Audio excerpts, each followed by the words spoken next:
రాష్ట్రంలో పోలీసులను అడ్డం పెట్టుకుని కూటమి ప్రభుత్వం దౌర్జన్యానికి తెగబడుతుందని తిరువూరు మాజీ ఎమ్మెల్యే నల్లగట్ల స్వామిదాసు అన్నారు. తిరువూరులో ఈ రోజు ఆయన మాట్లాడుతూ తిరువూరు ఉప చైర్మన్ ఎన్నికల విషయంలో టీడీపీ కుట్రపూరితంగా వ్యవహరిస్తుందని ఆరోపించారు. వైసీపీ నేతలను ఉద్దేశపూర్వకంగా హౌస్ అరెస్ట్ చేస్తున్నారని మండిపడ్డారు. ప్రజాస్వామ్యంలో మాట్లాడే హక్కు లేదా అంటూ ప్రశ్నించారు. తక్షణమే ఎన్నికల కమిషనర్ స్పందించాలని ఆయన డిమాండ్ చేశారు.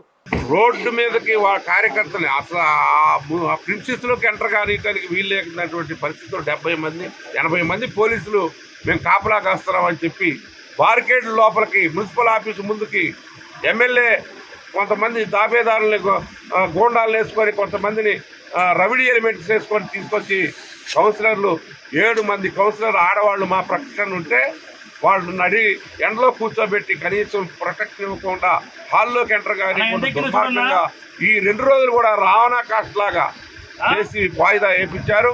వాయిదాలు వేయించినంత మాత్రం ఏం కాదు, న్యాయస్థానాలను ఆశ్రయిస్తాం, ఎలక్షన్ కమిషన్కి చెప్పాం, ప్రొటెక్షన్ అన్నారు. ప్రొటెక్షన్ ఏంటంటే మా పార్టీ ఆఫీసులో కూర్చొని మేమంతా కూడా నడుచుకుంటూ వెళ్తాం.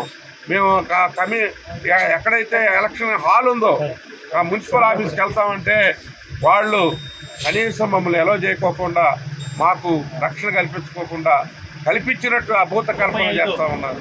ఇంత దుర్మార్గమైన తిరువూరులో కాదు, ఈ రాష్ట్రంలో కూడా ఎక్కడ జరగలేదని చెప్పి తెలియజేసుకుంటూ ఈ శాసనసభ్యుడు రవిడీలా వ్యవహరిస్తూ ఉన్నాడు.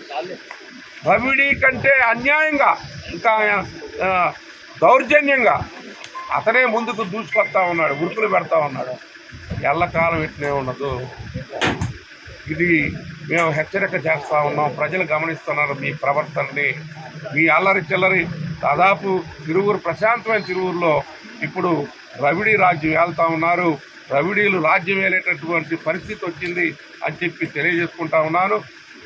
ఎప్పటికైనా అంతిమ విజయం న్యాయాందే. డెఫినెట్గా ఎమ్మెల్యే శాసనసభ్యుడు చేస్తాడండి. శాసనసభ్యుడు కొలికపూడి శ్రీనివాస్ అతను అయిన కాడ నుంచి ప్రతి ఒక్కటి ఎలిగేషనే. ఆయన ఆడవాళ్ళ మీద దౌర్జన్యం చేస్తాడు. అదేవిధంగా ఈరోజు కౌన్సిలర్ని బహిర్గతంగా పోలీస్ సపోర్ట్తో లాక్కెళ్ళినటువంటి సందర్భం. ఆ అమ్మాయి వైఎస్ఆర్ జిందాబాద్ అంటున్నా, నేను వైఎస్ఆర్ పార్టీకి ఓటేస్తున్నట్టున్నా. భర్త కంప్లైంట్ ఇచ్చాడని చెప్తారు. భర్తకి మేము చెప్పాం, భర్తను ప్రజెంట్ చేయండి అని చెప్పాం. లేకోకుండా పోలీసులు స్వార్థపూరిత రాజకీయాలతోటి వాళ్ళతో మిలాఖత్ అయిపోయి